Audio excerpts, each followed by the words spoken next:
Greetings, superior beings. Greetings, supreme being. We are all the human race. Our common enemy is death. Welcome to Try Something Vegetarian on YouTube.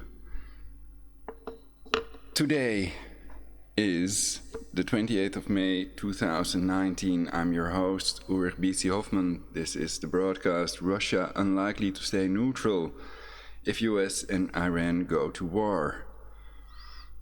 India likely to resume Iranian oil imports. So I definitely have to turn off the live dashboard to get some more CPU. CPU is not okay. So yeah, that's a weird title. I want to cover these articles. Iran hits out at US after Trump nuclear weapon comments. Foreign Minister Javad Zarif insists Tehran is not seeking nuclear weapons, accuses US of causing regional tensions. Al Jazeera.com reports today. And on SputnikNews.com we read, India likely to resume Iranian oil imports amid US sanctions. Source. The MoscowTimes.com reports Russia unlikely to stay neutral if US and Iran go to war, which is a weird title, you could argue, since Russia is an ally of Iran.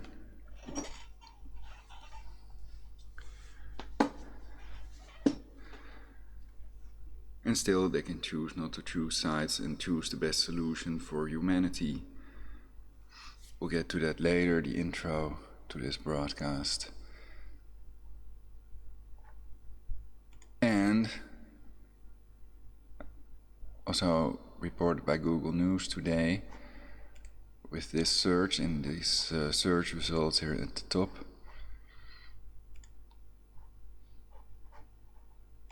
Iran's guard talks tough.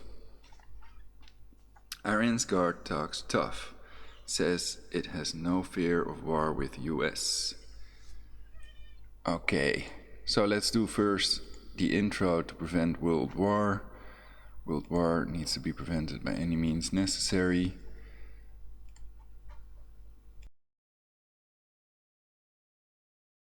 Trump hinges toward military confrontation with Iran. The Trump administration has redirected an aircraft carrier to the region as Iran is expected to pull back on commitments to freeze its nuclear program.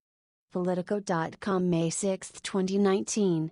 The agency has permitted me to emanate the following intelligence to thee: a world war must be prevented by any means necessary. To prevent a world war over Iran sanctions, 1. Trump is advised not to press ahead with what some would consider illegal sanctions. Iran does not have any nuclear weapon and therefore any sanctions are unjustified. 2. Rooney is advised not to press ahead with transporting cancer oil to countries Trump has forbidden Iran to transport oil to as part of legal or illegal sanctions and to make agreements with both Trump and Putin.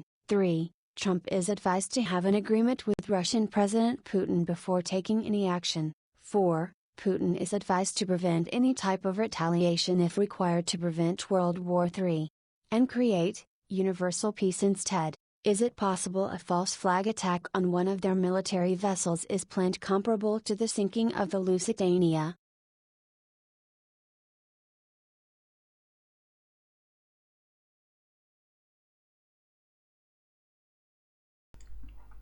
Okay, so Iran as an army, the Israeli Revolutionary Guards Corps is the official army of Iran, and Trump has declared them a terrorist group like ISIS. ISIS is also considered a terrorist group.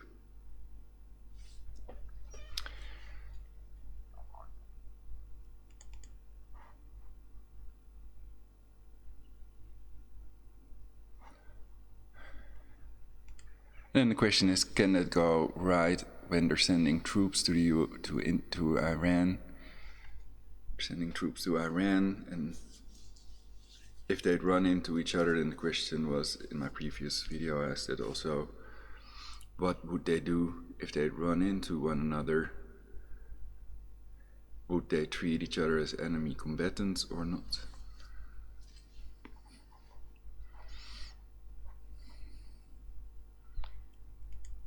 Well, probably not.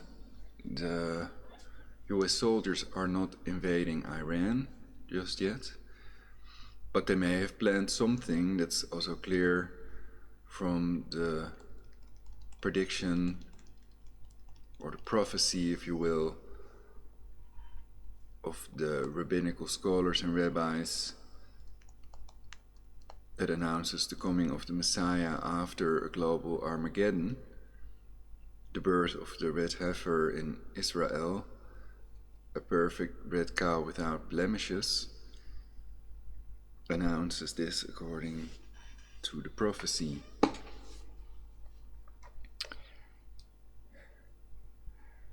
And then there's that third temple coin that I've also shown in my previous broadcast. Let's see if I can show it now. It's this one with the third temple on it, and on the other side Trump and King Cyrus and a menorah, I see.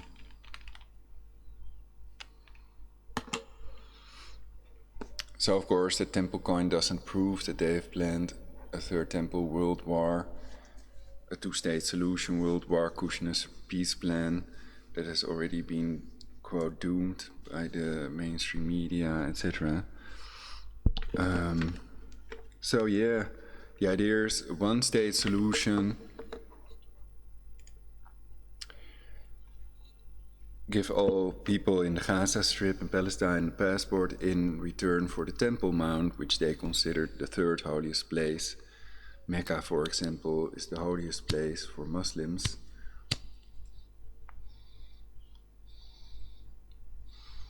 Because I think you must have equal rights for these people, otherwise it's not going to work.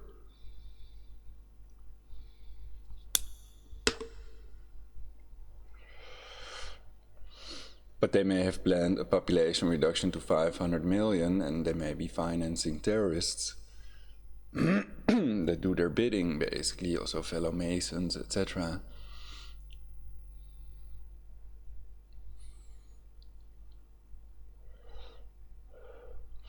In other words, the global Armageddon, thermonuclear Armageddon prophecy may in reality be an agenda that they're following. Jesuits and Masons, and not a prophecy.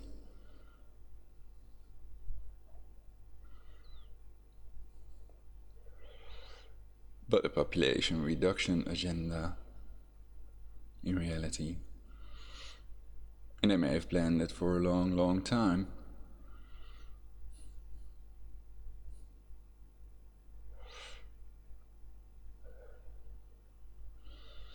A global government, same goal Hitler had in mind, a Neue Ordnung, Third Reich, global government, centralization of power, power to the pedo, if you will, since all these elites and royalty are associated with pedophilia, as are the priests.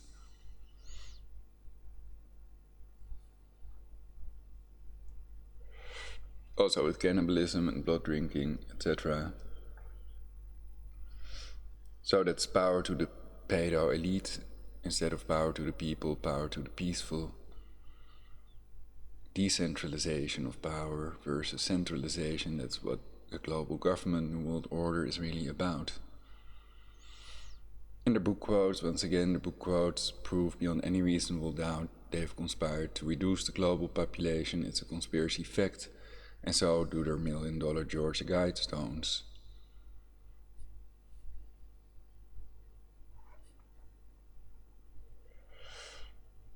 Okay.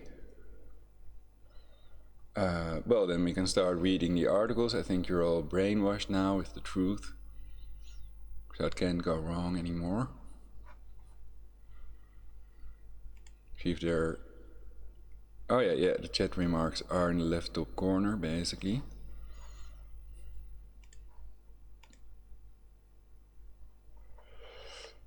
I want to paint it black.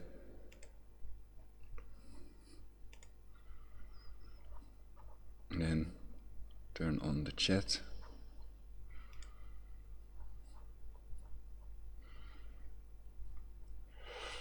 So if I would have a viewer, then you could write something in the chat, but I doubt that.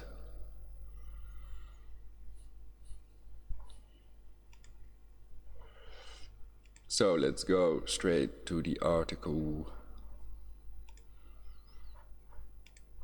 And which one do I start with? Of course, the MoscowTimes.com. This is opinion, supposedly, so is this not the real news, or just an opinion? Like, we don't know anything, but we have an opinion anyway. Dr. Divsalar. Well, then I bet he knows something if he's a allopathic professional. Russia unlikely to stay neutral if US and Iran go to war as US tensions with Iran are changing course toward a possible military confrontation. The Russian factor is becoming more crucial, by Peter Karatanov and Abdul Razul Divslar 6 hours ago. Frodgershall, Flickr, CC by 2.0. Russia's Middle East policy is marked with balancing acts that secure the country's role as an agile and effective balancing power. The fall of the Islamic Republic could undermine Moscow's capacity for balancing in the Middle Eastern region. It has the potential to cripple Russia's policy in Syria by giving more freedom of action to U.S. allied groups, further weakening the recovering Assad government. At the same time, Russia and Iran have created a major security convergence for responding to shared threats and adapting strategies to gain required international recognitions by revising the U.S.-led order, issues that Russia. Okay, so before I forget, people can still get that radiological water filter and storable food. If you're in the Netherlands, it takes about 2 weeks and 2 days to arrive.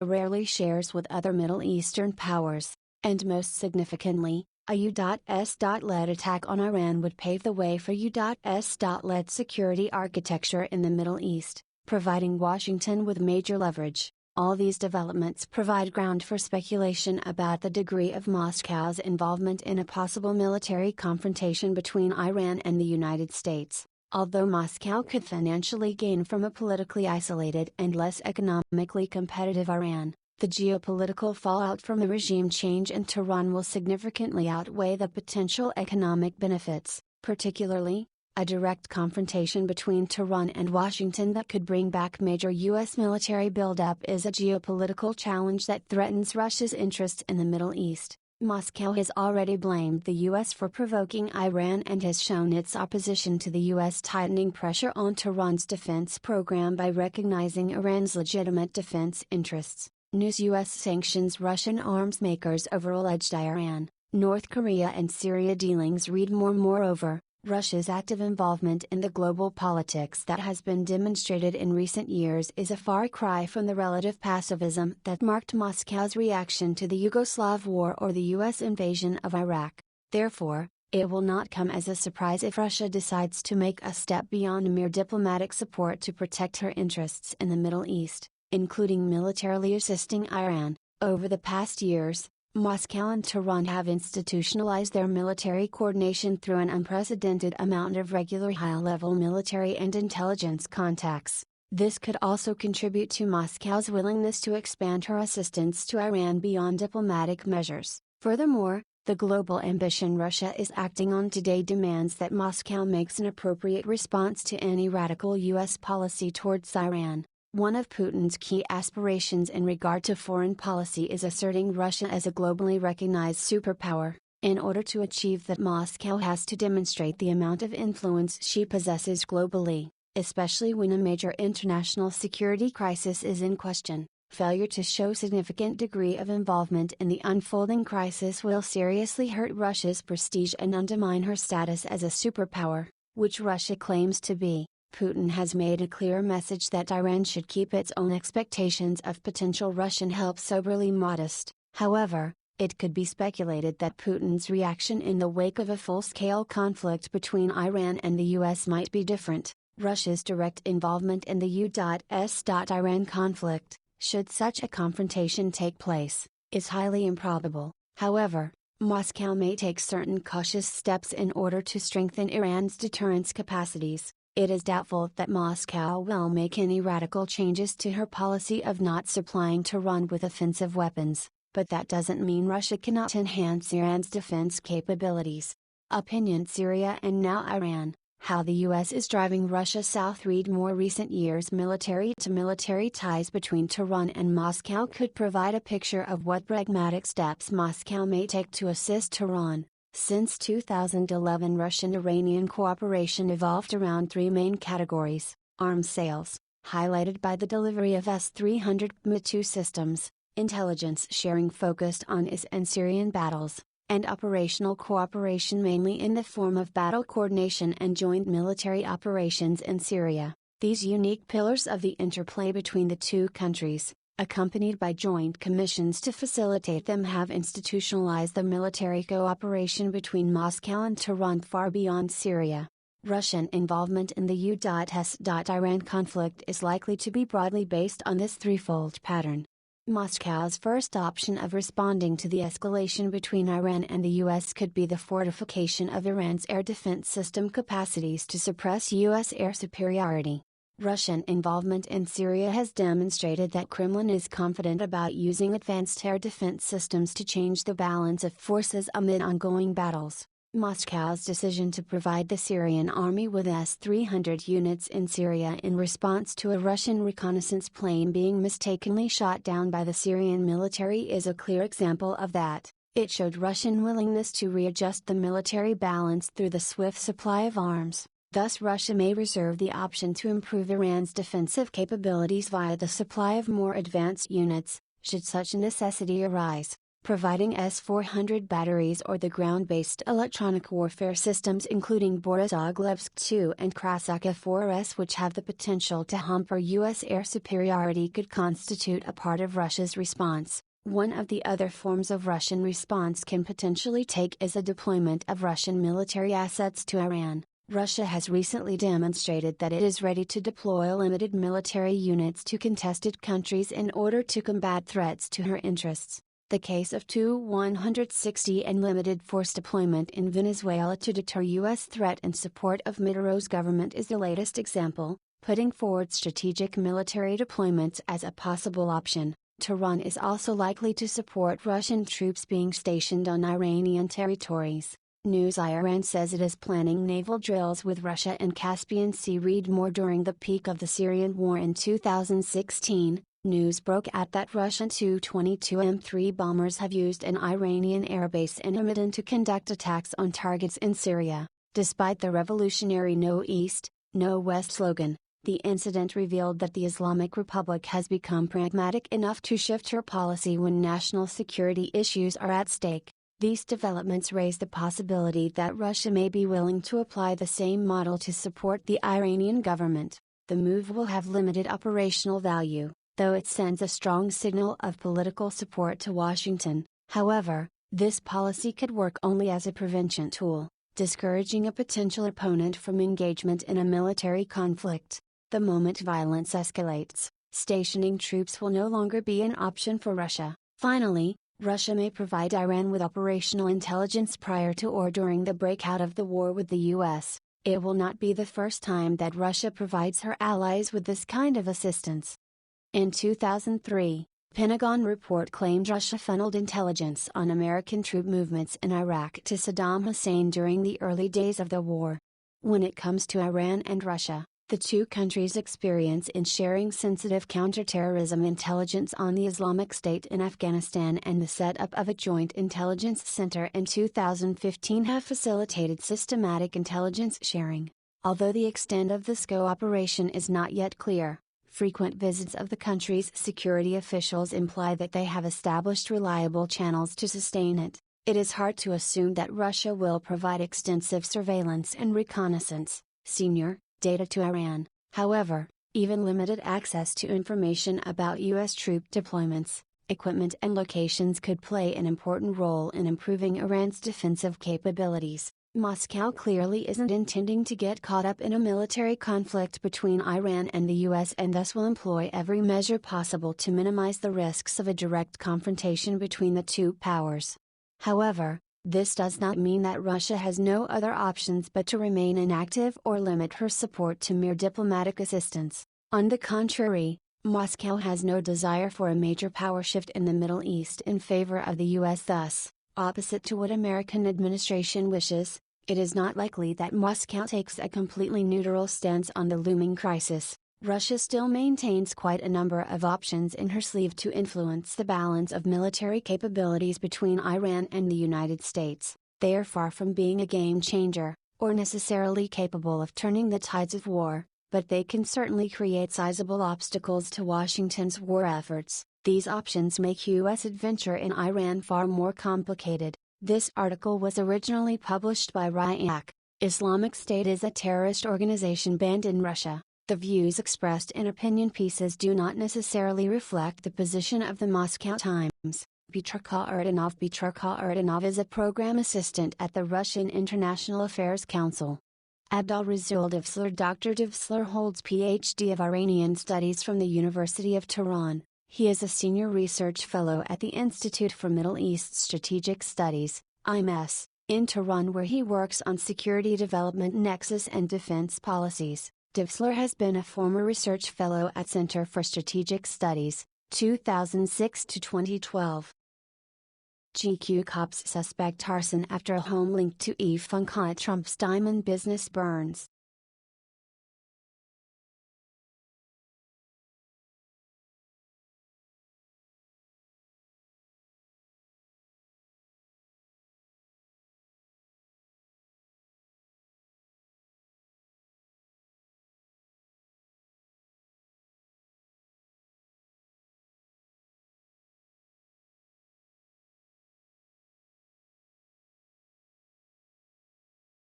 Universal Peace No Blood for Cancer Oil.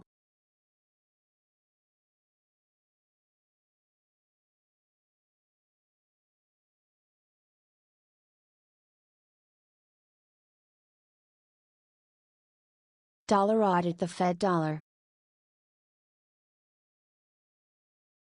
Legalize it.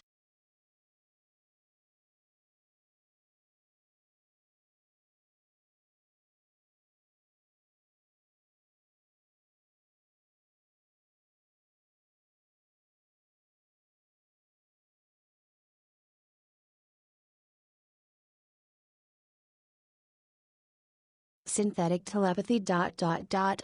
It's not about spying on your emails and cancer cell phones.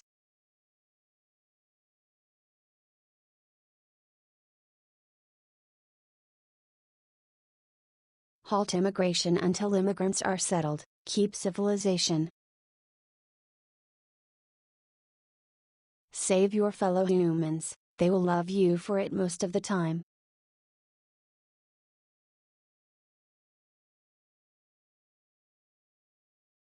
Comet rushed through chemical, thus cancer-causing prescription population reduction drug.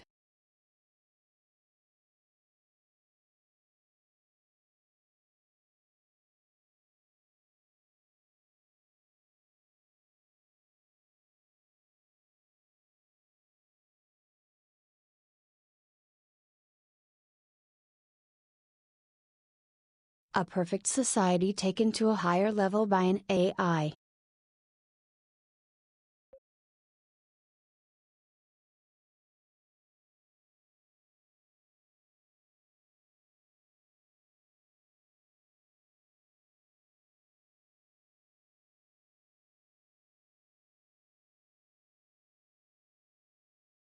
Wrong of Trump to call whole countries skipple countries. Apoptosis is the death of cells which occurs as a normal and controlled part of an organism's growth or development. One of the factors that control aging, massive European elections voting fraud. Nikola Tesla's scalar radiant energy used to rig elections. 73, 5G is military tech, it is a weapon. If it uses microwaves, it increases your cancer risk. Cancer cell phone radiation causes lumping red blood cells. A reproducible test people can do at home. Try something vegan or vegetarian. Try something vegan or vegetarian. Take sufficient amounts of vitamin B superscript 1 squared. Then it's healthiest to be vegan. Not pondering on the difference between logos and logic. It's hard, isn't it?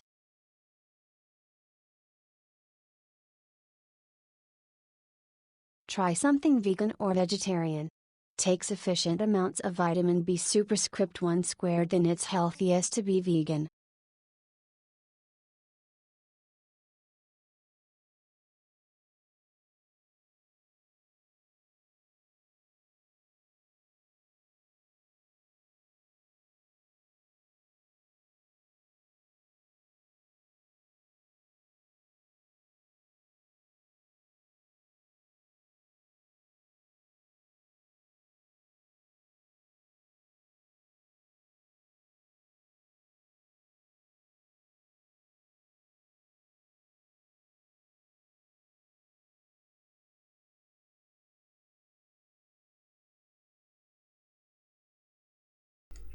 So the chat's working, it's just that perhaps they use algorithms to prevent people from finding my broadcasts. I used to have 70 broadcasts, also live, 70 viewers, I mean, live on this channel, and other broadcasters have more views anyway.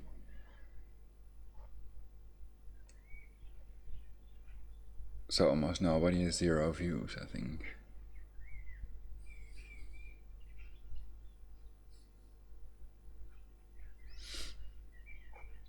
Okay. So we were gonna read the SputnikNews.com article.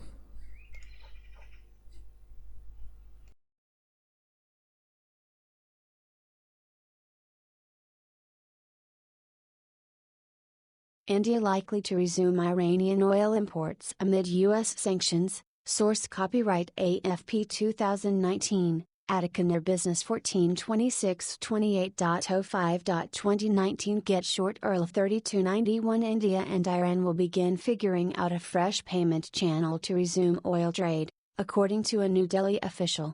The U.S. had conveyed to New Delhi that India's escrow account used for rupee rial trade cannot be operated after 2 May. Earlier, India had an option to trade in its national currency to circumvent the sanctions. New Delhi, Sputnik. India is likely to resume its importing of Iranian crude products, most probably from June, as the two countries will discuss search for a mechanism to trade and bypass Washington's sanctions. Import will not halt for long. Nevertheless, the quantum may be subdued for initial months, a government official said on Tuesday. Fresh talks are expected to resume shortly after the formation of the Indian government in Narendra Modi's second term, which may have a new petroleum minister in place of Dharmendra Pradhan. Read more. U.S. sanctions, India to decide on oil imports from Iran after elections. Last October, India's Union Minister Nitin Gadkari mentioned a payment systems that would be involved if the two countries agreed to continue oil trade under the sanction regime. As per the plan, payment would be made through Iranian private bank Bazargad, which was allowed to open a branch in Mumbai in 2018.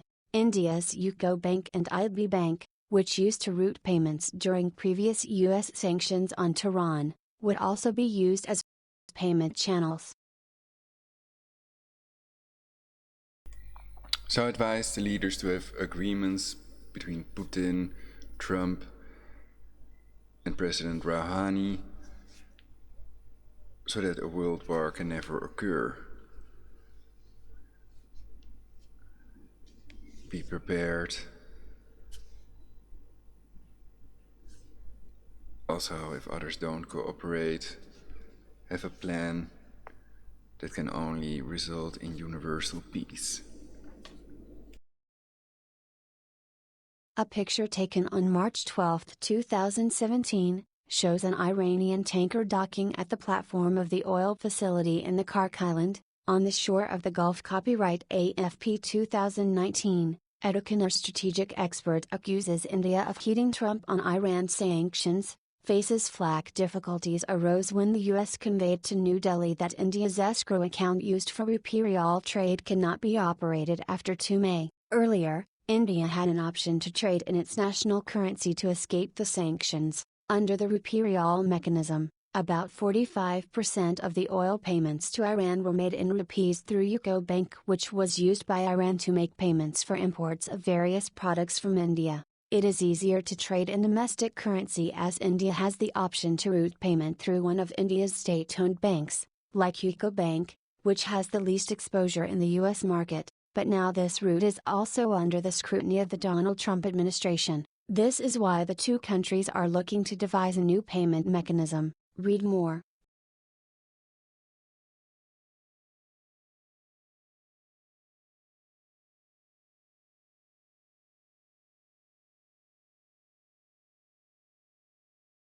I'm going to create a third world war to build a temple in Jerusalem for my judgment and to reduce the global population to 500 million. India terminates Iran oil imports, envoy to U.S. Indian External Affairs Minister Sushma Swaraj during the meeting with her Iranian counterpart Mohammad Javad Zarif on 14 May conveyed that a decision regarding the purchase of Iranian crude would only take place after the country's general elections conclude on 23 May. In the interim, India ended its imports of Iranian oil. Indian ambassador to the United States Harsh Shringla told reporters at the country's embassy in Washington on 23 May. Shringla pointed out that India imported Iranian oil in April.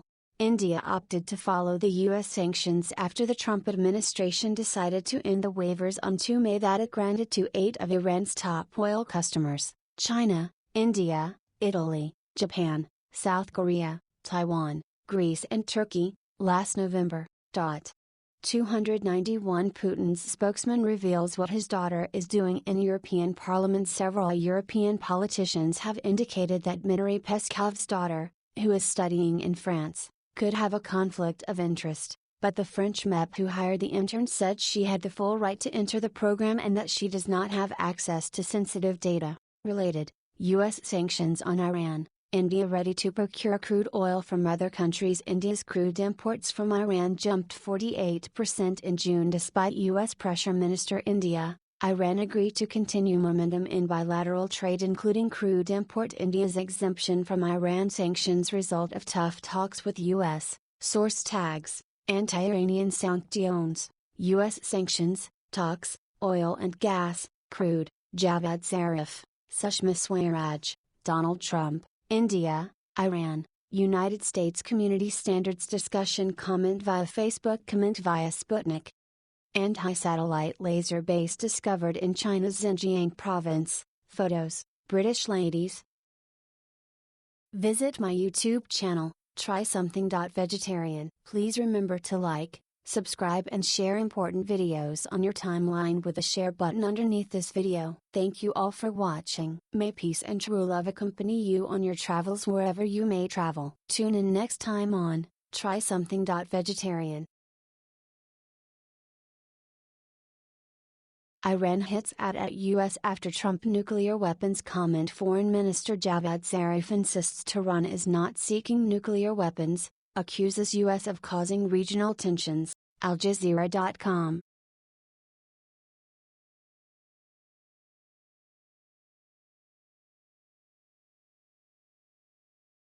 Zarif says U.S. policies are hurting the Iranian people and causing regional tensions. Khalid al-Mausili/Reuters. More on Middle East. Egypt considers Blackstone power plant deal today. Gulf bonds are from Mars, stocks are from Venus today. Syrian government forces intensify bombing, civilian deaths rise today. China, Russia to boycott U.S.-sponsored Manama summit today. Iranian Foreign Minister Mohammad Javad Zarif has hit out at the United States after President Donald Trump said Washington was not looking for regime change in Iran but was only interested in preventing Tehran from getting nuclear weapons. In a Twitter post on Monday, Zarif insisted Iran was not seeking nuclear weapons and accused the U.S., which has recently beefed up its military presence in the Middle East, of causing regional tensions and hurting the Iranian people. Iran's Supreme Leader Ayatollah Ali Khamenei long ago said we're not seeking nuclear weapons, by issuing a fatwa, edict,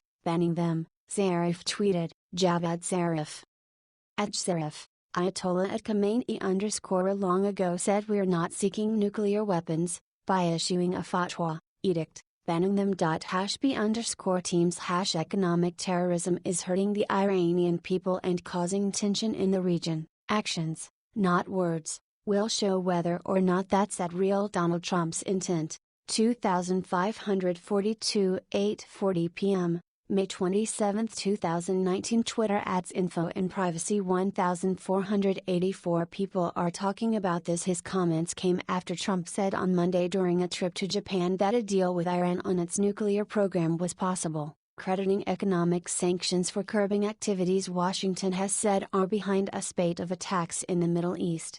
Opinion: Iran and the West. Can Europe restrain the U.S.? Marwan Bashar. By Marwan Bashar. We aren't looking for regime change. I just want to make that clear. We are looking for no nuclear weapons, Trump told reporters during a news conference with Japan's Prime Minister Shinzo Abe in Tokyo. I really believe that Iran would like to make a deal, and I think that's very smart of them, and I think that's a possibility to happen, he said. It has a chance to be a great country with the same leadership. In response, Zarif tweeted, "Actions, not words, will show whether or not that's at real Donald Trump's intent," Zarif added, referencing the U.S. president's Twitter handle. Counting the cost, the U.S., Iran and global oil markets, 25 hours 41 minutes. Iranian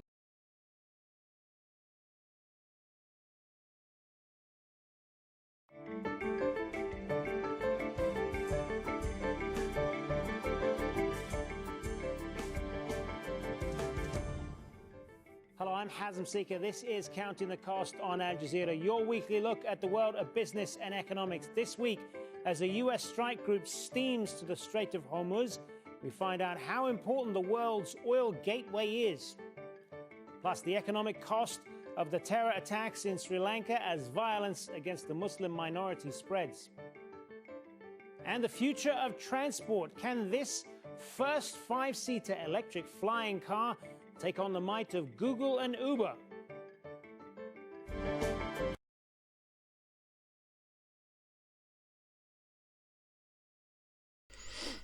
Okay, that looks very professional. Interesting topics also, so people can watch this. Perhaps we should watch the first one. Perhaps that's on topic.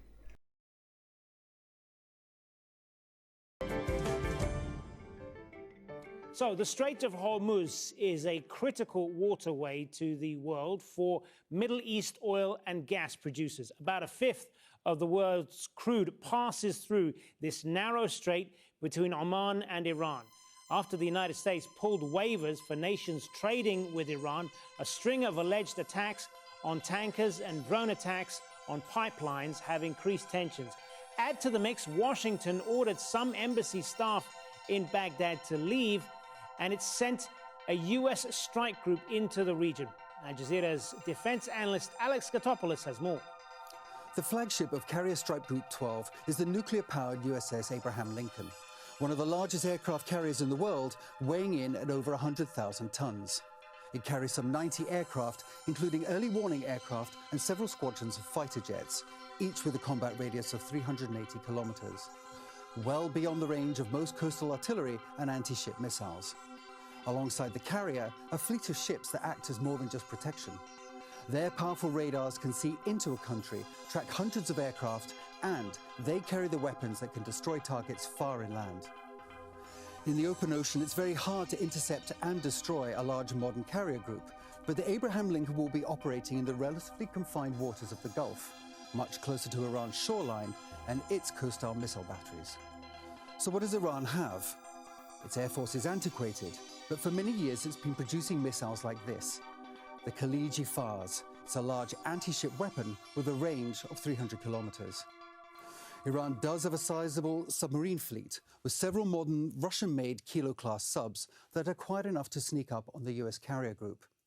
The US, of course, just hasn't deployed at sea. It sent 4 B-52 bombers to Al Udeid Air Force Base in Qatar. They don't need to fly into enemy airspace. They can be loaded up with the latest weapons, such as the JASSM stealth missile. It's invisible to radar and able to hit a target at up to 1,000 kilometers away. This all adds up to a powerful expression of American military might that's also aimed at sending a potent message to Iran. Alex joins me now on set to talk more about this. So, Alex, what message is the United States trying to send Iran here? A mixed message at best. There are regular military deployments taking place right now. It's highly unusual that there isn't an aircraft carrier group in the region. We have a large Air Force base just down the road here in Qatar. It is highly unusual that they don't host bombers there, but the announcement that they're sending bombers and aircraft carriers sounds like it's a ramp up in capabilities, where in actual fact it's business as usual. What has changed is the rhetoric, and the rhetoric is far more bellicose than it used to be. And when you have a load of increased tension, a load of military hardware in the region, the propensity for a mistake or an accident or something intentional or otherwise that will get us into a general conflict is much higher. And what do we know then about this alleged sabotage of the tankers on the coast of the UAE and the Saudi oil pipeline? What's going on there? At the moment, we know less about the sabotage of the ships. It was announced that by the Emiratis and the Saudis that there had been sabotage on the ships themselves. The Norwegian shipping company said that one of its tankers had been damaged by an object, had been holed, even though the damage was minor. The next day, which many analysts say is not uncoincidental, is that you had an attack on a pipeline far inside Saudi territory. Now, this shows a real jump in Houthi drone capabilities. It was attacked by a drone, traveling very slowly, evading a sophisticated air defense system that managed to attack a pipeline on the same latitude as Riyadh, hundreds of kilometers inside the country. This is something that's never been attempted before, and they succeeded. And this shows a real jump in what the Houthis are capable of. Alex Kotopoulos, thanks very much. And you can read a lot more about Alex's thoughts on this on our website at aljazeera.com. Well, joining me now via Skype from Geneva is Giacomo Luciani. He is an expert at geopolitical energy and director of the Executive Master in Oil and Gas Leadership Program at the Graduate Institute in Geneva. Thanks very much for being with us. So the oil markets have risen by a third over the year, and they are surprisingly relaxed about recent developments in the Gulf. What do you make of that? Well, it's true that the oil market, the oil price has risen, but we should not forget that over the past year, if we count 12 months, the price has been higher than it is today. In fact, it has fluctuated in between $86 and $49. So today we are at 72, 73. So we are in the mid-range. The market is relaxed because it's not clear what is going to happen, and there is significant reserves of oil in case of some unintended consequences. What's the end game here for Washington then? I mean, President Trump has been trying to get troops out of the Middle East, but his national security advisor, John Bolton, appears to be running the show, if you talk to a lot of people, despite both sides saying they don't want war. What do you make of that? Well, exactly. I think the market is perplexed. It's not just my humble self, but in general, people that are looking at the situation are perplexed because they see an American administration that is blowing hot and cold at alternate days. And so I personally don't believe that Mr. Trump is, that President Trump is truly interested in going to war. So he's letting his security advisor threaten, hoping that this will speed up a cave-in on the part of Iran. But I don't think Iran will cave in. And the events over the last couple of days, drone attacks on a pipeline, the alleged sabotage of tankers off the Emirates. The U.S. is telling some embassy staff to leave Baghdad as well. It appears to be coordinated. To whose benefit? Well, it's not clear to whose benefit. the attacks, depending on the true story behind it, which we don't know, may be a signal that neither Saudi Arabia nor the United Arab Emirates might be able to bypass the Gulf navigation and the Strait of Hormuz. That is one possible interpretation.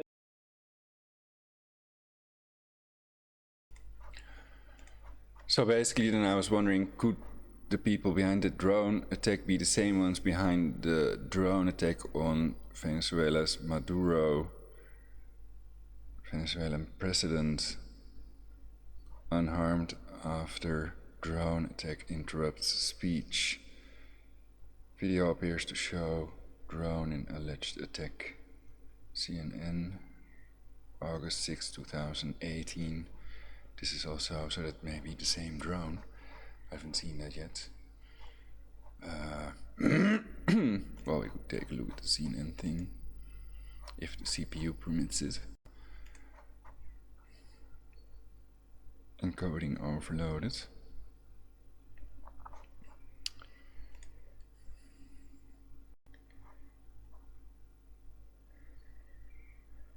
A video reportedly shows a drone explode during an alleged assassination attempt on Venezuelan President Nicolas Maduro. CNN has not been able to confirm the authenticity of the video.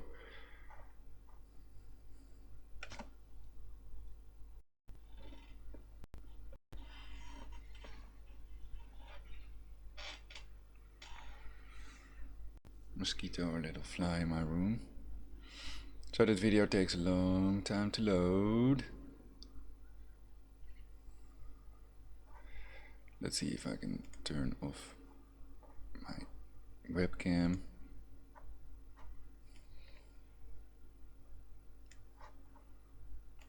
That might help a bit with my CPU.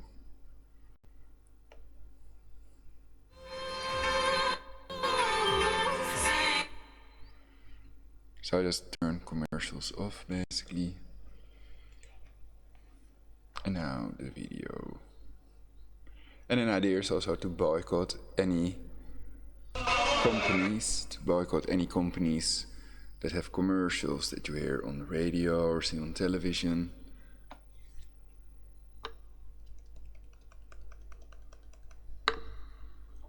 And to buy another brand that has no commercial. And of course, to boycott all Monsanto companies.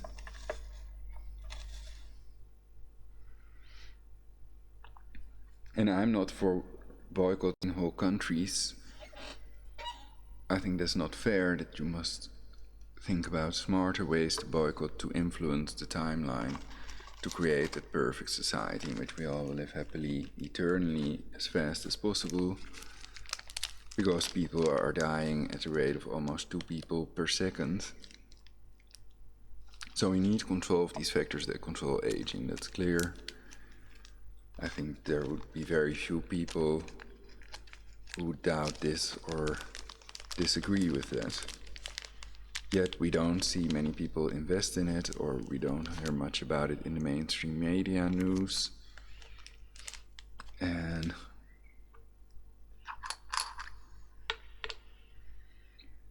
I think many people are convinced that it's impossible, that everybody's going to die anyway, death is inevitable. And they're misprogrammed with religion. When they were children, the parents said to them, never give up believing in a deity, in a fictional deity, God, Allah, Jehovah, Jesus, etc. The major religions are all associated with these illegal wars, and of course the Inquisition with pedophilia and incest, because they're built on the big fat lie that there is something higher than the humans. Humans are mere mortals, so it's okay to give your life killing your fellow humans, and then you get a big fat medal.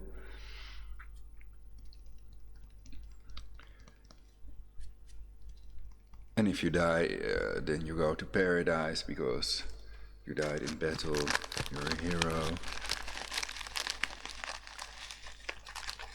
May you'll be rocking with God in paradise with his 10 virgins. Doing the wild thing. But you gotta handle it right. So don't believe the hype, don't believe their lies, because they're just trying to fool you, and they're programmed by others. Like I said, by the parents usually, and that's why they assume the religion of the parents usually. So that's why we see that differ from country to country and culture to culture.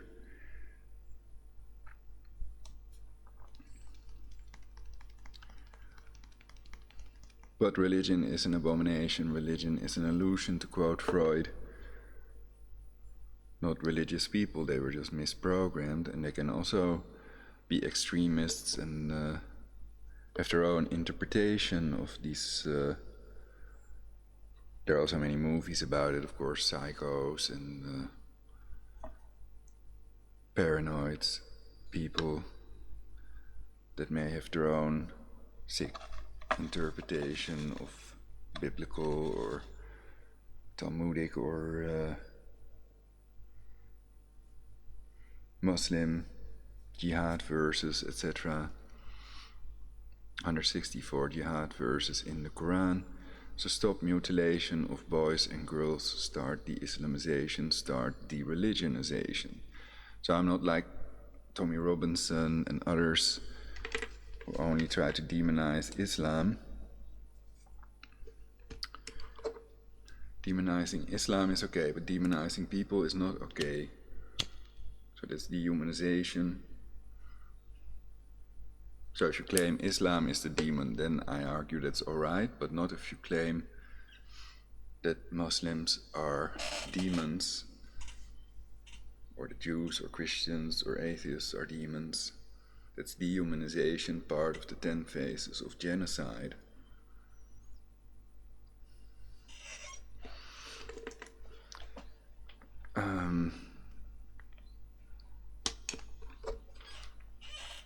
But I'm not demonizing religion because I claim demons don't exist, so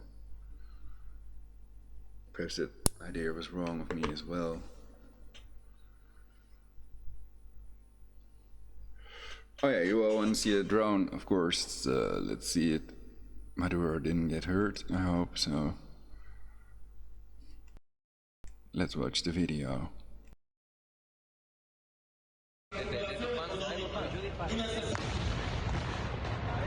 This new video appears to show the drone that exploded near Venezuelan President Nicolas Maduro in what he calls an assassination attempt. CNN has not been able to verify the authenticity of this video. Meanwhile, activists fear President Maduro could now launch an even harsher crackdown on his critics. 6 people in Venezuela have been arrested. The US and Colombia deny any involvement in the alleged attack. Some analysts say the Venezuelan government could have made up the incident. But real or not, President Maduro will probably use it to drum up support.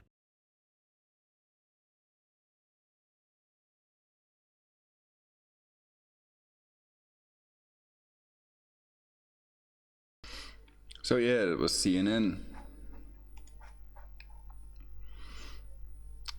And with a drone.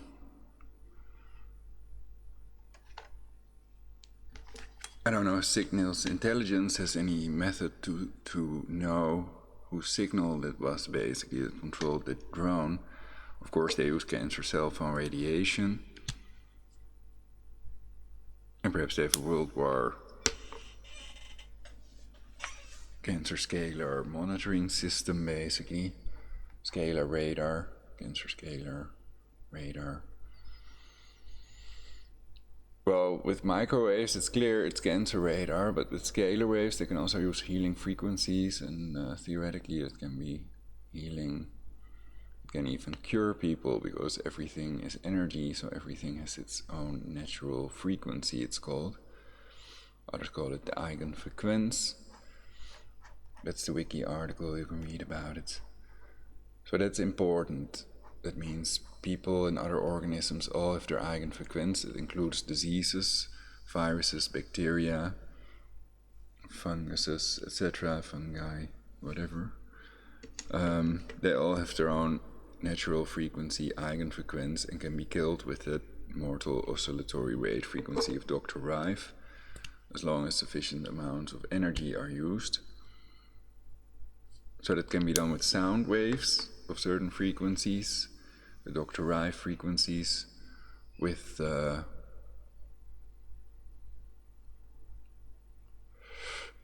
plasma lamp. You can see the videos on YouTube, people with a microscope showing how these organisms explode when exposed to their mortal oscillatory rate frequency, or morph. And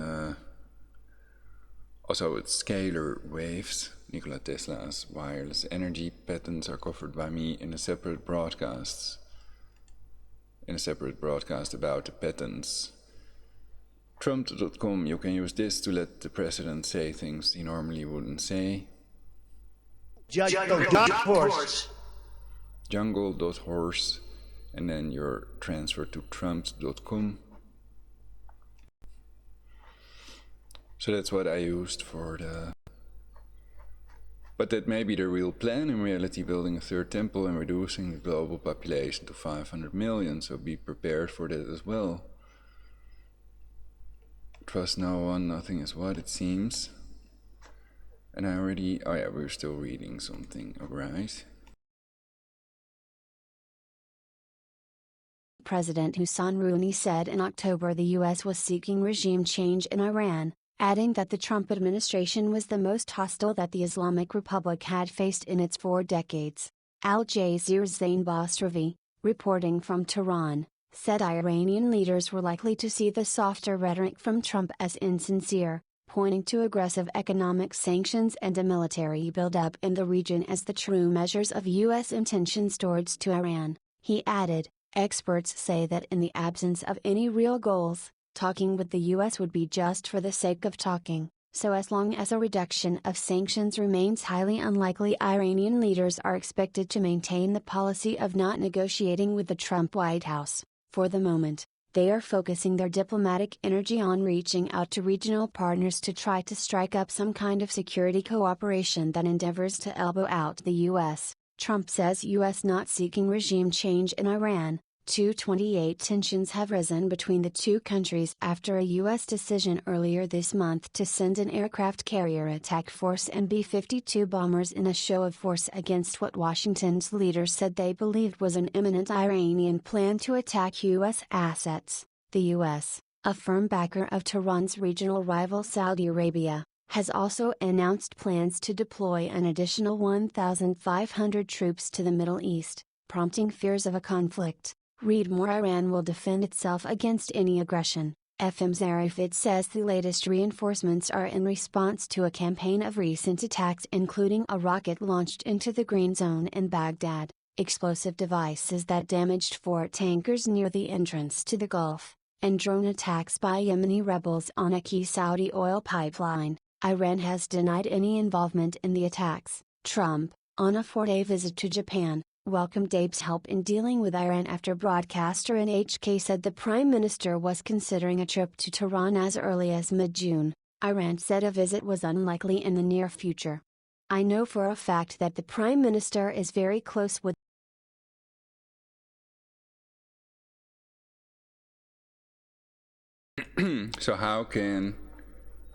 So we see here, Trump says U.S. not seeking, quote, regime change, unquote, in Iran. Trump supposedly says that. And how can the labeling of the Israeli Revolutionary Guards Corps, the official army of Iran, as a terrorist organization, and all these sanctions not lead to any regime change? I wonder, is he serious?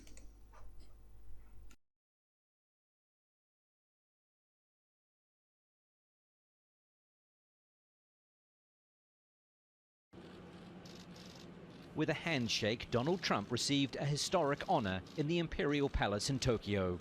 The US president became the first foreign leader to meet Japan's new emperor, Naruhito. The meeting was seen as a symbol of the strong relations between the two countries.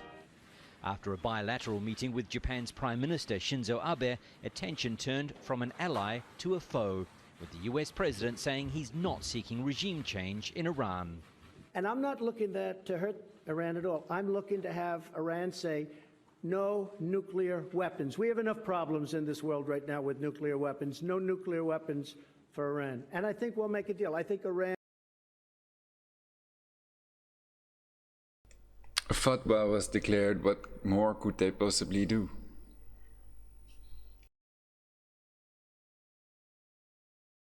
And again, I think Iran has tremendous economic potential. It was a softer tone from Trump after weeks of increasing tension following the re-imposition of sanctions on Iran because of its nuclear development. Japan's Prime Minister is considering a trip to Tehran next month and has offered to mediate in the dispute. Donald Trump didn't publicly respond to that offer specifically, but supports the idea of Shinzo Abe going to Iran.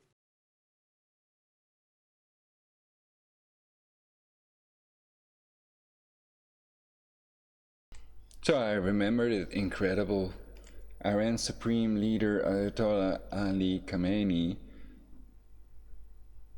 quote, long ago said, "We are not seeking nuclear weapons," by issuing a fatwa edict banning them, unquote, Zarif tweeted.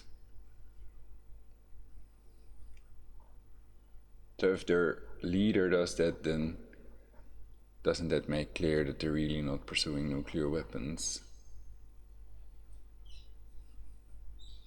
Aren't these just illegal sanctions because they don't have one nuclear weapon to show as evidence?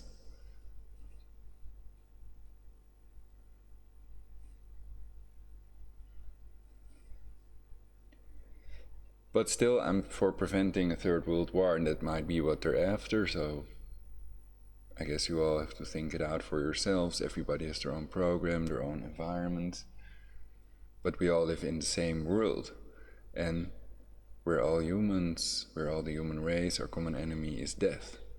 So we need to control all factors that control aging and time, that's clear. Achieve negligible senescence.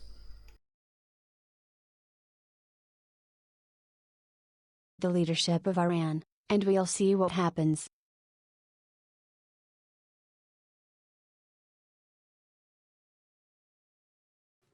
For Shinzo Abe, this visit has been all about relationship building.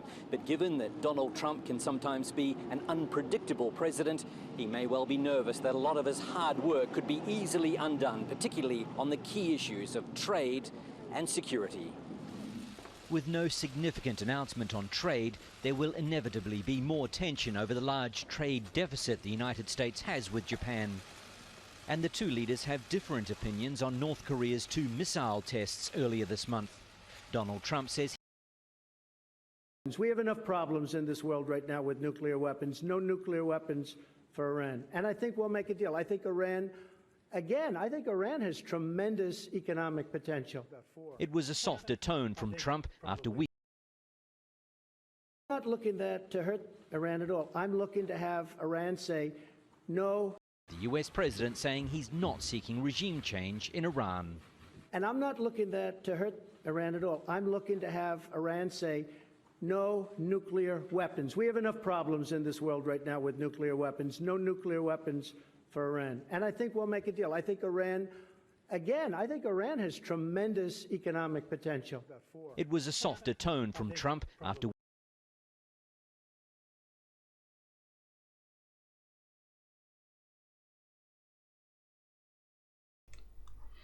Well, is that just the speaker suggesting that he's not seeking regime change? He didn't say that literally, or I missed it perhaps.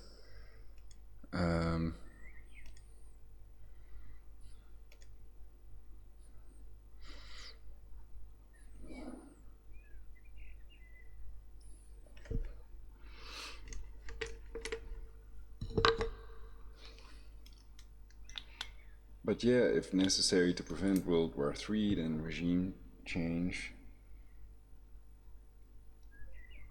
could be an option, a possibility to prevent World War III, then I wouldn't be against that.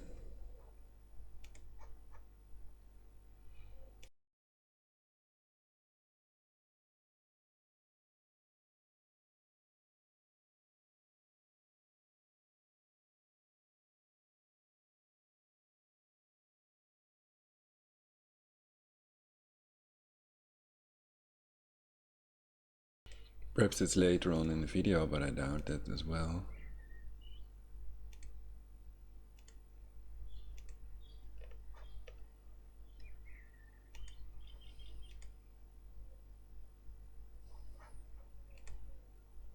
Priority.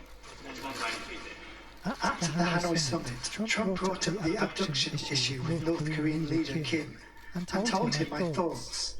President Trump is making diplomatic efforts in line with your wishes.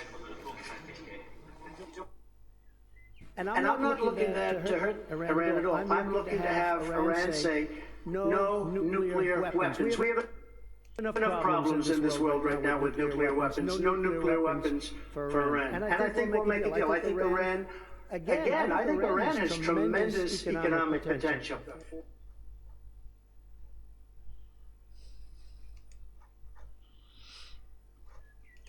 A deal.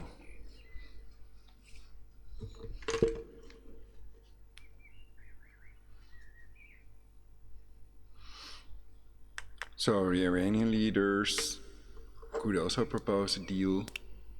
Don't know what deal he's referring to.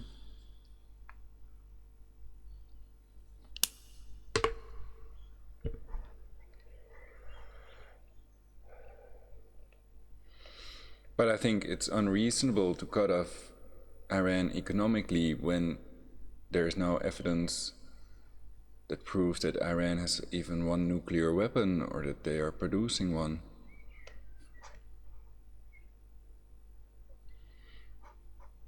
And people are bound to be more critical of this supposed evidence after what we saw in Iraq, basically after 5,000 dead US soldiers, 4.8 trillion spent on the illegal wars in the Middle East. Also, the US taxpayers will be more critical of any accusations against Iran that they are supposedly producing a nuclear weapon or other weapon of mass destruction. With Iraq, they were chemical weapons, and later they found out that they didn't have them. And it was Netanyahu and Bush, of course. Trump said, at his joint news conference with Trump, Abe said Japan would do what it could on the Iran issue. Trump last year withdrew the U.S. from a 2015 international nuclear deal with Iran, and is ratcheting up sanctions seeking to end Iran's international sales of crude oil and strangle its economy. Japan was a major buyer of Iranian oil for decades before U.S. sanctions, which Trump said were taking effect. They were fighting in many locations, he said of Iran. Now they are pulling back because they have serious economic problems. Is the U.S. media beating the drums of war on Iran?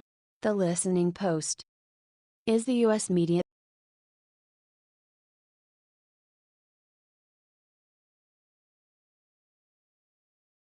Stop us if you've heard this one before. Anonymous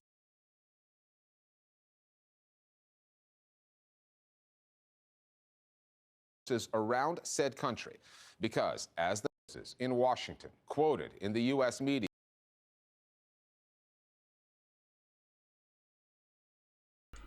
I'm trying to find the beginning of the video. Completely rewind. Stop us if you've heard this one before. Anonymous sources in Washington quoted in the U.S. media over purported intelligence reports on specific but unspecified threats from a Middle Eastern country. And this, a buildup of U.S. military forces around said country because, as the narrative goes, somehow maximum pressure, perhaps even war, is the best way to bring peace to the region. This would not be the first time the American media, wittingly or unwittingly, has made the case for war on the basis of vague, anonymously sourced intelligence. In 2003, it was Iraq. This time, it's Iran. Much of American news reporting on U.S.-Iran relations glosses over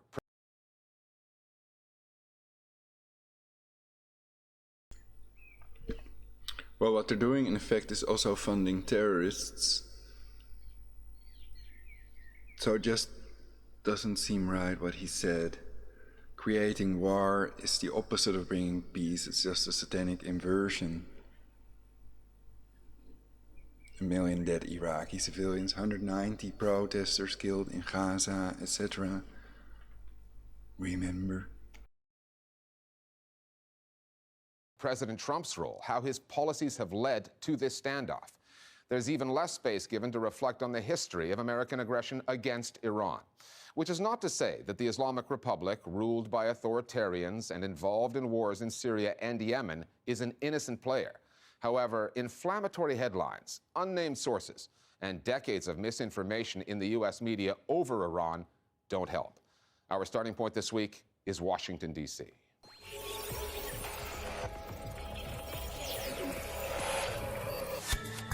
Headlines like these about Iranian belligerents and new tensions with the U.S. came from sources like these. The official who declined to be identified.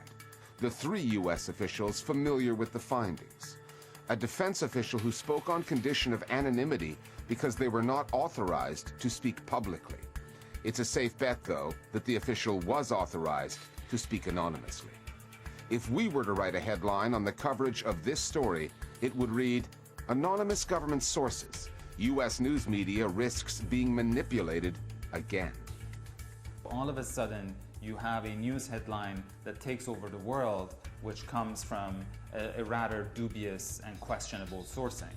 But by the time that people start asking questions, it's already too late because the narrative has been framed. One has to take into account that a single source story can potentially start a disastrous confrontation. And this really, I think, increases the burden of responsibility on journalists to make sure that they double check and they triple check their sourcing.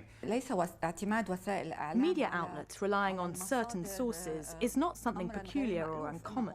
On the contrary, it occurs worldwide, whether in the US or elsewhere. This is especially true when the matters relate to state security or intelligence, which always involves particular sources who can provide verification or information. There was a Wall Street Journal report on the threat from Iran. What seemed very interesting is that the headline was almost the exact opposite of what the story was describing. Along the reporting, you would see points and information that would refute the actual conclusion that one would get from the headline. There's a good part of the audience that only sees the headlines on their phones, on the website, and then they move on to the next story. Those headlines have been largely based on 2 things. A U.S. intelligence report that was first reported upon on May the 6th, and gunboat attacks against 4 oil tankers, 2 of them Saudi, that took place a few days later and have been blamed on Iran or its proxies. The intelligence report has not been made public. Its contents have reportedly been described to various news outlets by those anonymous officials who talk about specific but unspecified threats from Iran against American interests in the region, including U.S. forces in Iraq and Syria.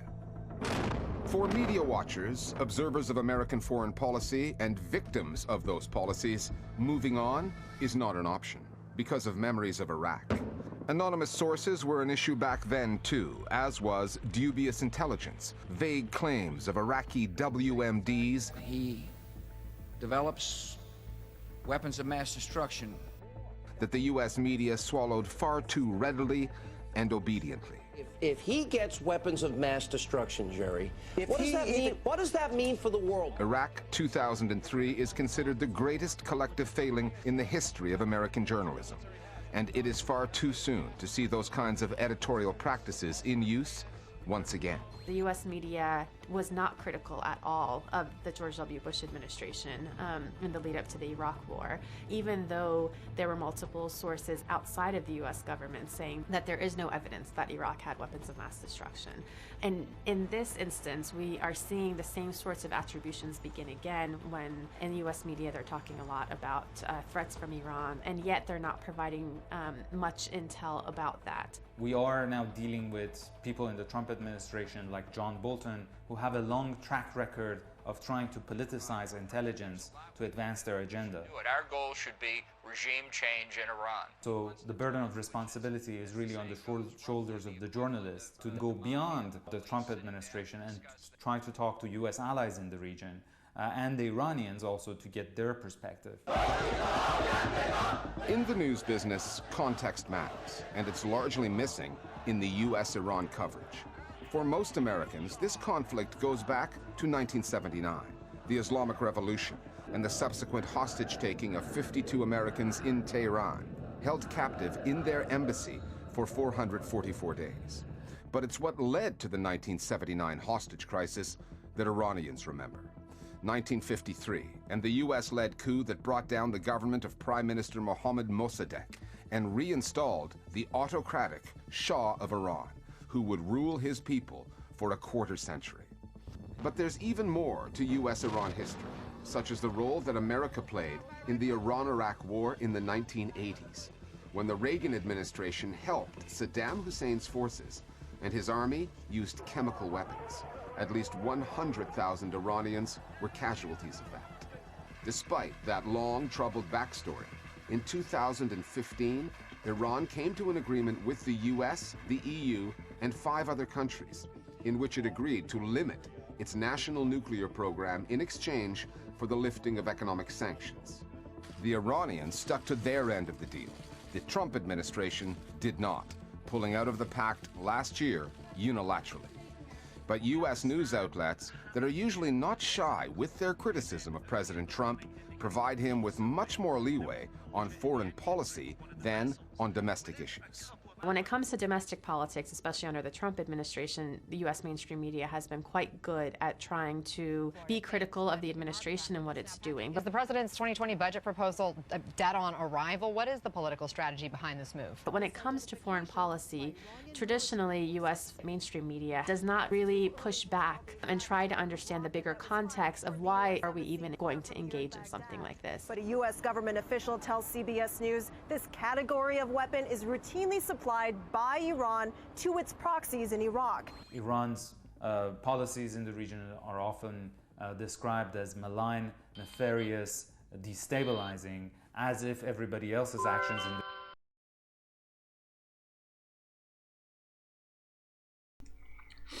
I think the key word is they're pushing, they're spinning certain topics and headlines, news items, as part of an agenda that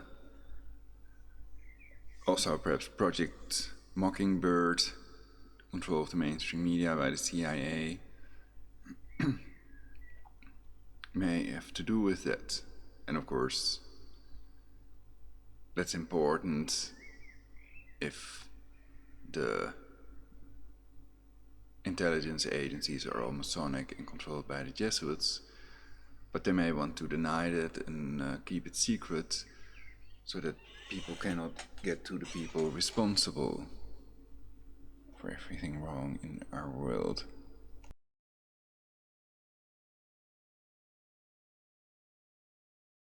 In the region are benign and stabilizing. Look at what Saudi Arabia has done in Yemen in the past 4 years. Look at what the US did in the region by destabilizing Iraq. So I think this kind of demonizing Iran and portraying Iran as the source of all evil in the region is by definition a hype and by definition results in misguided policies that could produce another tragedy like the Iraq War. What nobody had to cover in 1953, 1979, or in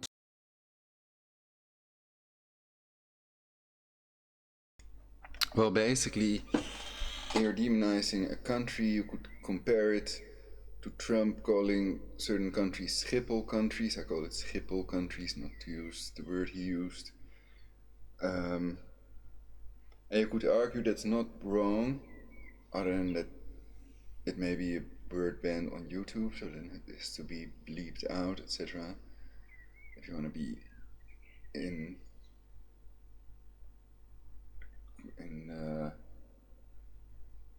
not in concordance, is that the correct term with the YouTube policy.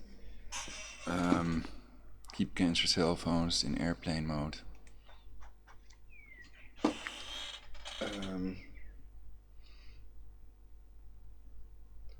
So I think it's comparable to that. They are not demonizing someone, but rather a whole nation and the actions that nation has taken.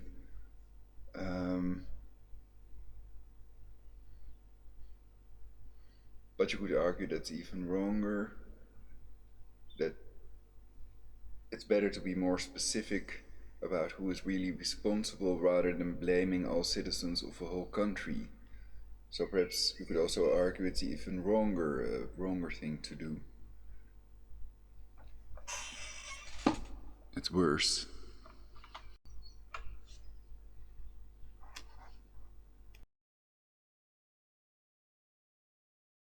In 2003 with Iraq was an American commander-in-chief on Twitter, effectively negotiating with a major foreign state on a microblogging site. Donald Trump, not the most articulate president the US has ever produced, can be remarkably clear and forceful on Twitter. However, diplomacy is not easily conducted when the players are limited to 280 characters or fewer. From the very beginning, Trump has used Twitter as a tool in his campaign, but he now uses it to make statements that differ from his actual policies. When he threatened North Korea with fire and fury, he did so to restart negotiations.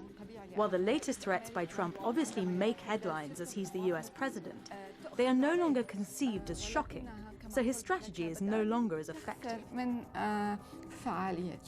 Now, I know President Trump has used that on North Korea, and it has worked, and it seems like he's trying to use the same blueprint for Iran to eventually get them to the negotiating table like he did with Kim Jong-un. But the Iranian leadership thinks very differently than the North Koreans. They are not looking for a legitimacy photo op on the world stage with President Trump. They don't want to negotiate with him publicly. They've said it numerous times because they say he's been disrespecting them, and his Twitter is actually an important part of this entire disrespect campaign that the Iranians are talking about, if not the main pillar of it.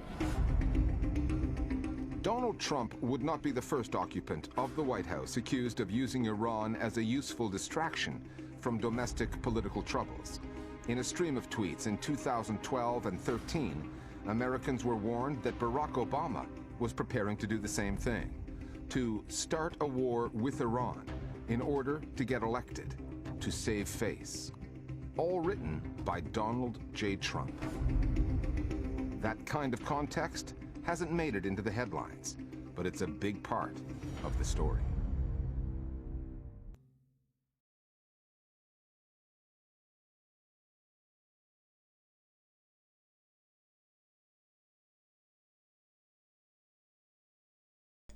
Alright, then we can continue the article. Well, I found it very interesting, well made.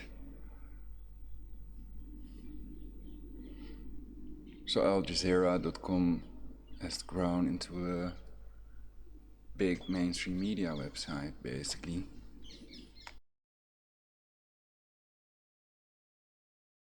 Beating the drums of war on Iran. Source: Al Jazeera and news agencies. Middle East, Iran, Donald Trump, United States nuclear weapons. Have your say. Give us feedback. Sign up for our newsletter. News: Khalifa Haftar, Libya. Flight data places mysterious planes in Haftar territory. Al Jazeera Arabic investigation tracks suspicious cargo flights into military bases controlled by Khalifa Haftar. May 28, 2019, 10:05 GMT. 2 Ilyushin 76 aircraft made several trips between Egypt, Israel, and Jordan before landing at air bases controlled by Haftar. Al Jazeera. 2 Ilyushin 76 aircraft made several trips between Egypt, Israel, and Jordan before landing at air bases. Okay, that's also interesting, so I thought let's let it go, but my Control F is not working, so I cannot search on the page, and something else appeared, and I don't know what that was. How it got on my screen, but it had nothing to click it away, so I couldn't get rid of it. Anyway, we can read some other articles. And hey, I didn't mean to close that one. So they can do these things with a neural network that also controls the human mind to a certain extent.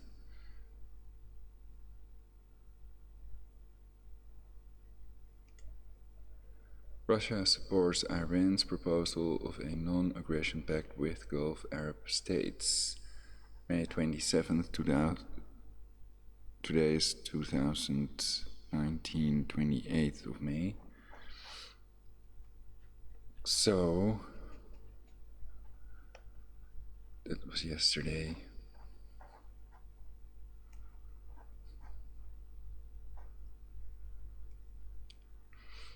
Sergei Lavrov. Oh, that's a short article.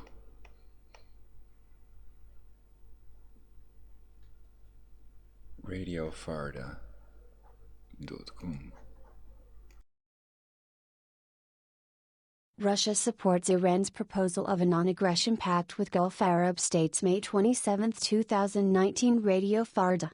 Russian Minister of Foreign Affairs Sergei Lavrov attends the Ministers for Foreign Affairs of the Council of Europe's annual meeting in Helsinki. May 17, 2019. Russian Minister of Foreign Affairs Sergei Lavrov attends the Ministers for Foreign Affairs of the Council of Europe's annual meeting in Helsinki. May 17, 2019. Share, print. Russian Foreign Minister Sergei Lavrov has voiced support for Iran's proposal to conclude a non-aggression pact in the Persian Gulf region. Mohammad Javad Zarif suggested during his visit to Iraq May 25 to 26 to conclude the pact as a way of reducing tensions in the region. Interfax news agency quoted Lavrov as saying, Iranian Foreign Minister Javad Zarif's proposal on concluding a non-aggression pact between the countries of the region. This would be a first step toward an easing of tensions, and we view such an agreement as the right one. Lavrov claimed that the initiative was discussed with the Cooperation Council for the Arab States of the Gulf, although Zarif discussed his proposals with Iraqi leaders during his visit, but there have been no reports of reactions from Saudi Arabia and the United Arab Emirates, which regard Iran as a hostile power. Iran arms and finances proxy forces in Iraq, Yemen, Syria and Lebanon, which many Arab countries regard as intervention in the internal affairs of these Arab countries. Zarif has not explained the details of the non-aggression pact he has proposed, and it is not clear if it would address the issue of Iran's proxies. The U.S. has also demanded Iran to end its interventions in the region, as one of its main demands for ending pressures against Tehran.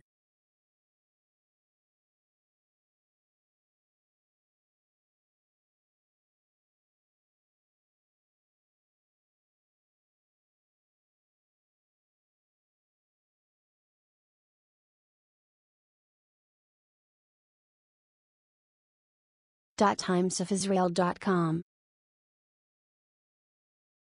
Iran's guard talks tough, says it has no fear of war with U.S. saber-rattling adds to tensions in Gulf, as, by Nasser Karimi today, 2:52 p.m. Saber-rattling adds to tensions in Gulf, as Tehran reiterates it does not want talks with Trump administration.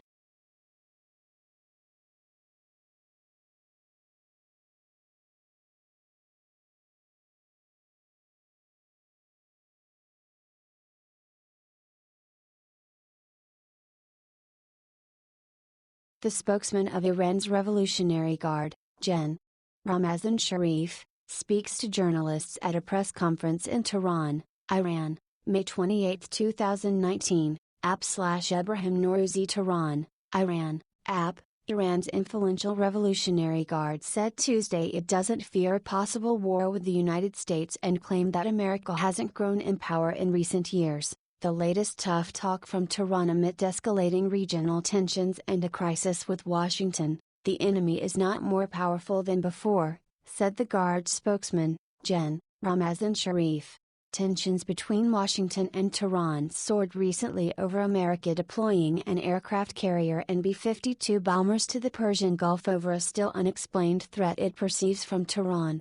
The U.S. also plans to send 900 additional troops to the Mideast and extending the stay of another 600 as tens of thousands of others also are on the ground across the region. Get the Times of Israel's daily edition by email and never miss our top stories free. Sign up. The crisis takes root in U.S. President Donald Trump's withdrawal last year of the U.S. from the 2015 nuclear deal between Tehran and world powers that capped Iran's uranium enrichment activities in return to lifting sanctions. Washington subsequently reimposed sanctions on Iran, sending its economy into free fall. The aircraft carrier USS Abraham Lincoln in the Arabian Sea on Sunday, May 26, 2019, Jeremiah Bartels/U.S. Navy via app. Trump has argued that the deal failed to sufficiently curb Iran's ability to develop nuclear weapons or halt its support for militias throughout the Middle East that the U.S. says destabilize the region, as well as address the issue of Tehran's missiles, which can reach both U.S. regional bases and Israel. Speaking at a press conference in Tehran, Sharif said the Guard doesn't support engaging in any war while at the same time it doesn't fear the occurrence of a war. We have enough readiness to defend the country, he said, adding that Iran has boosted its military power over the past 30 years. Meanwhile, Iranian Foreign Minister Mohammad Javad Zarif appeared unimpressed with Japan's offer to mediate in the crisis, saying Trump should make his intentions clear about any talks with Iran through actions, not words. Zarif said in a late Monday tweet, "Actions not words will show whether or not that's Javad Zarif." At Zarif, Ayatollah at Khamenei long ago said we're not seeking nuclear weapons, by issuing a fatwa, edict, banning them. #B_teams #economic terrorism is hurting the Iranian people and causing tension in the region. Actions, not words, will show whether or not that's at real Donald Trump's intent. 2614 7:40 p.m., May 27, 2019. Twitter adds info and privacy. 1,519 people are talking about this in Japan on Monday. Trump said he'd back Prime Minister Shinzo Abe's efforts to open a communication with Iran. "I do believe Iran would like to talk, and if they'd like to talk, we'll talk also," Trump said. Iran has said it has no interest in negotiations with Washington following Trump's pullout from the nuclear deal and the reimposing of sanctions on Iran. Zarif in his tweet also blamed Trump's economic pressure on Iran for the regional tensions. However, Iran's foreign ministry spokesman, Abbas Mousavi, tempered his minister's remarks by saying that Iran would wait and see before deciding on any offers of negotiations. Japanese media have reported that Abe is considering a visit to Iran next month. The Kyodo News Agency, citing unidentified government sources, said Friday that Abe's visit would be likely in mid-June. Earlier this month, Zarif visited Tokyo. The U.S. also has accused Iran of being behind a string of incidents this month, including what officials allege was sabotage of oil tankers off the coast of the United Arab Emirates and a rocket that landed near the U.S. Embassy in Baghdad, while Yemen's Iranian-aligned Houthi rebels launched a string of drone attacks targeting Saudi Arabia. Damage to the Norwegian-flagged oil tanker Mount Andrea Victory off the coast of Fujairah, United Arab Emirates, May 13, 2019. UAE National Media Council via app, a Dubai-based, government-aligned newspaper criticized Zarif in a rare front-page editorial Tuesday. The Gulf News piece, headlined "No Thank You, Mr. Zarif," dismissed his recent offer of forming a non-aggression pact with Gulf Arab nations and said the countries are not buying Zarif's nice neighbor routine. The paper says Iran continues to call for the overthrow of Arab governments, sends its agents to spy and sabotage, aiming at spreading chaos in Gulf countries, such as Bahrain and Kuwait, and more recently off Fujairah and in Saudi Arabia. Nobody wants war in this region, the newspaper added, but Iran should instead focus on its daunting internal problems which cannot be resolved by constantly fomenting aggression against our countries. The UAE is part of a Saudi-led coalition that has waged war on Yemen's Houthi rebels since 2015, backed by Iran. Tehran, however, denies arming the Houthis.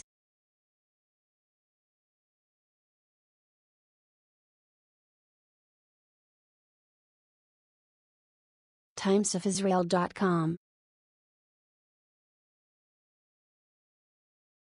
Netanyahu hints that snap elections may be averted by Jacob Magid addressing Likud Secretariat before it voted to approve Kulanu merger. Premier says that the clearer it is that we are going to elections, the more likely it is that we are not.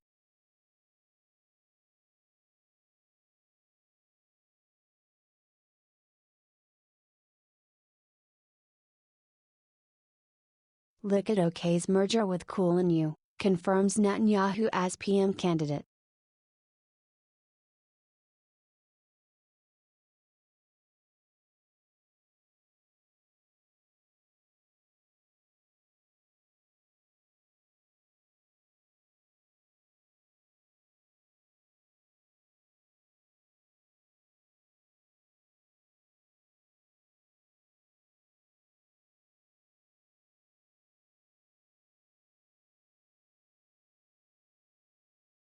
Israel is already in a constitutional crisis, leading law scholar warns.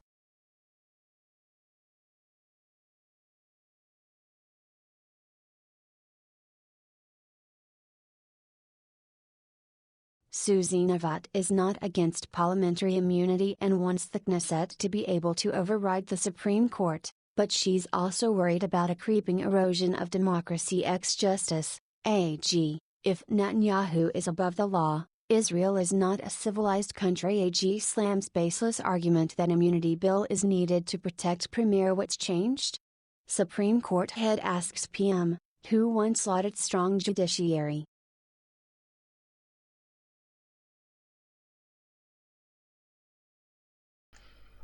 So this is on timesofisrael.com, and then I see a picture of Prime Minister Benjamin Netanyahu and a blinking light live, and it appears to be a clickable link, but there might be something wrong with my browser because Control F is not working either.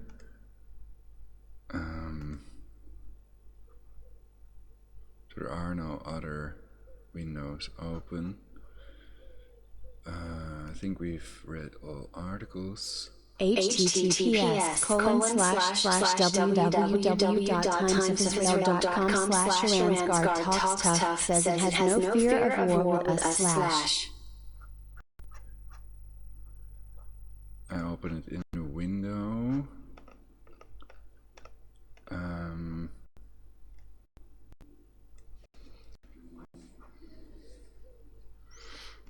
Or perhaps I can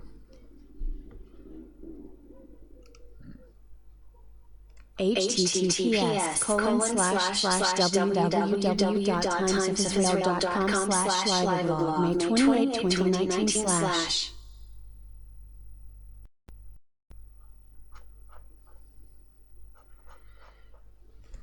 see if Control F works on this.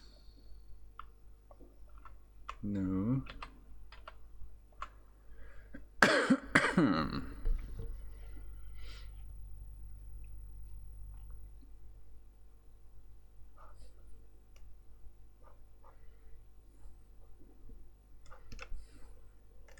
Live Now updated 36 minutes ago. Lieberman says he's not interested in compromising, rejects meeting with PM. Threat of snap elections looms with less than 28 hours left to form a coalition. Yisrael Betin head tells Haredi parties it's up to them to accept his offer on IDF draft bill.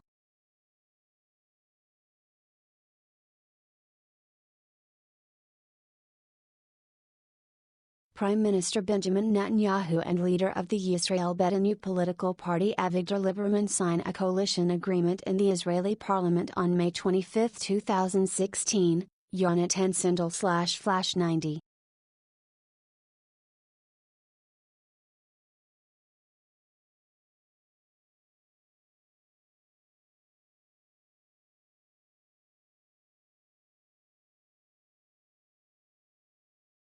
Dozens protesting outside Kalon's home after Likud merger flip-flop. Dozens of Israelis are protesting outside the home of Cool&You chairman Moshe Kalon hours after the Likud Secretariat officially approved a merger with the finance minister's party.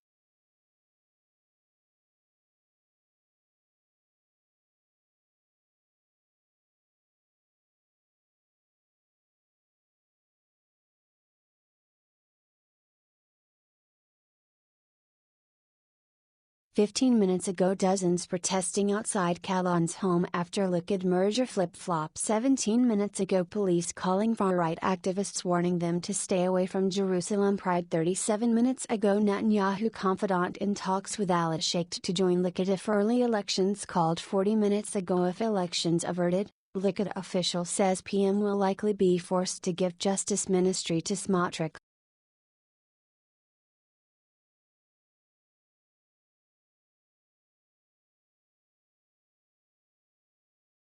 34 seconds ago, Netanyahu confidant said to have warned PM that new elections would complicate legal situation.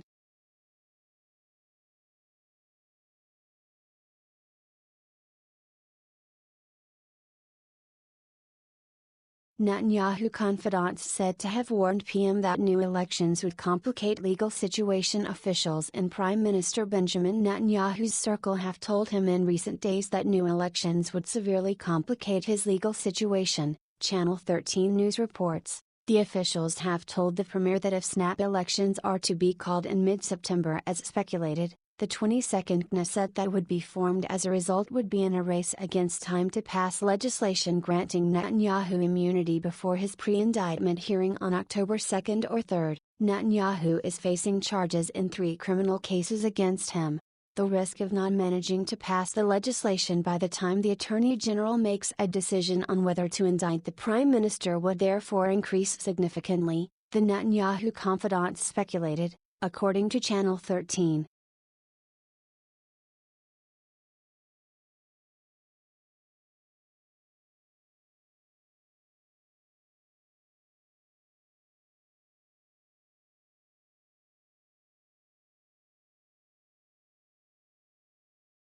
Police calling far-right activists warning them to stay away from Jerusalem Pride. Far-right attorney Itamar Ben-Gvir says that police have been calling far-right activists and warning them to stay away from the Pride parade set to take place in Jerusalem next Thursday. In a recording of one of those conversations distributed by Ben-Gvir, a young activist can be heard saying that it is his democratic right to protest such events. The officer is heard responding that there is no issue with peacefully protesting, but those who try and disrupt public order will be punished.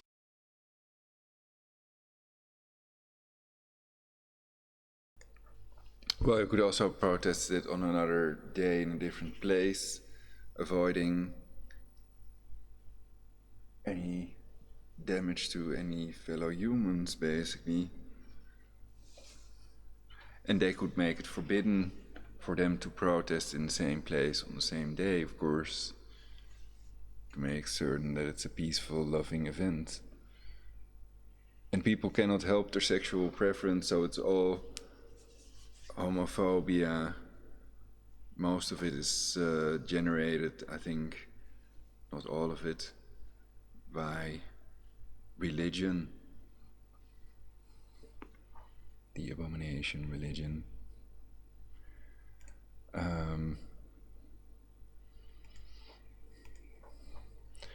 So yeah, we find homosexuality in nature as well. I'm a heterosexual myself, but I'm pro equal rights for everyone. So I'm for whatever is best for all people of planet Earth. Universal peace is a good idea. Summertime is coming up. Finally, we're having some sunshine, though it's a bit cold at the moment. There is some blue sky. So thank you all for watching, and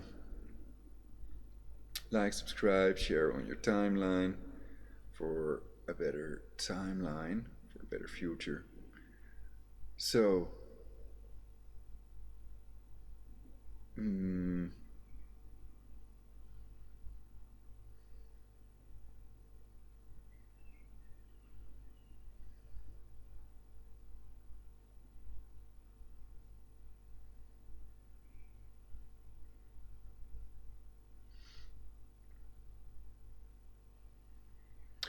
So mainstream media can also write lies if you just read a headline that can be the opposite of the truth, practically. And they want to get more readers, and I don't know if there are any laws against mainstream media lying about things or producing fake news.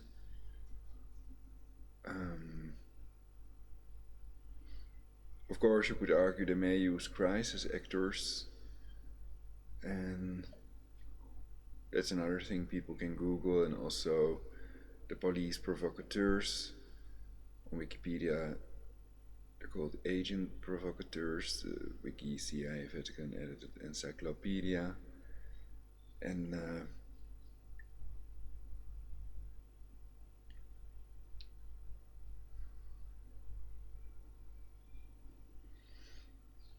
so yeah, people can think about peaceful solutions to building a third temple without a world war.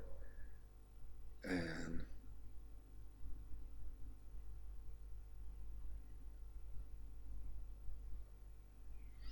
try to stay one step ahead of people that are trying to create a world war instead of universal peace.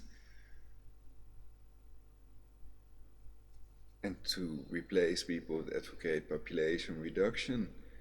The government's job is to protect and serve. So obviously they are not the right people for the job then.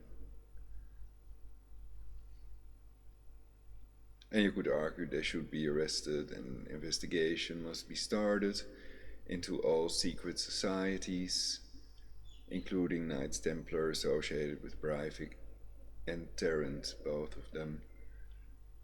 And I've already denounced these attacks on innocent civilians. So that's not an act of a hero, but rather a crime of a coward in reality.